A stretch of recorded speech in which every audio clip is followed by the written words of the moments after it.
Une course de 10 km à travers le campus, c'est l'une des festivités organisées aujourd'hui pour célébrer les 40 ans de présence de l'UCL ici, à Woluwe-Saint-Lambert.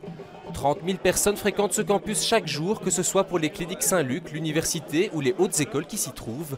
Plus de 6 000 étudiants sont inscrits dans la faculté de médecine, un petit Louvain-la-Neuve, au cœur de la capitale. Non, c'est un peu différent. Louvain-la-Neuve, c'est vraiment énorme. Il y a beaucoup plus de quotas projets, beaucoup plus de soirées. Ici, un jour, il y a 2-3 soirées. À Louvain-la-Neuve, c'est genre 10-15. Donc, si c'est plus familial, je dirais. Bien avant les problèmes linguistiques de 1968, la faculté de médecine de Leuven désirait déménager pour se rapprocher d'une agglomération et d'une patientèle importante. Dans les années 60, toute cette zone était vide. L'arrivée de l'UCL a amené un essor démographique important à Woluwe-Saint-Lambert et dans les communes alentours comme Krainem ou Wezembeek-Oppem. C'était avant tous les problèmes linguistiques et puis les problèmes linguistiques sont arrivés après. Mais le premier stimulus, ça a vraiment été le manque de place dans les hôpitaux pour les stages, pour les étudiants. La faculté de médecine de Woluwe est aujourd'hui la plus importante de la Fédération Wallonie-Bruxelles.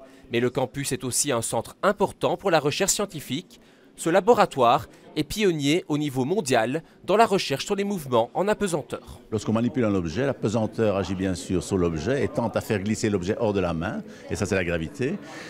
Et donc ce qui nous intéresse, c'est de voir comment l'humain, l'homme, manipule un objet lorsqu'il n'est plus dans un milieu gravitationnel, c'est-à-dire en 0G par exemple, lors de campagnes de vol parabolique pendant lesquelles le sujet est 20 secondes en apesanteur. Malgré le froid, la fête des 40 ans continue toute la soirée.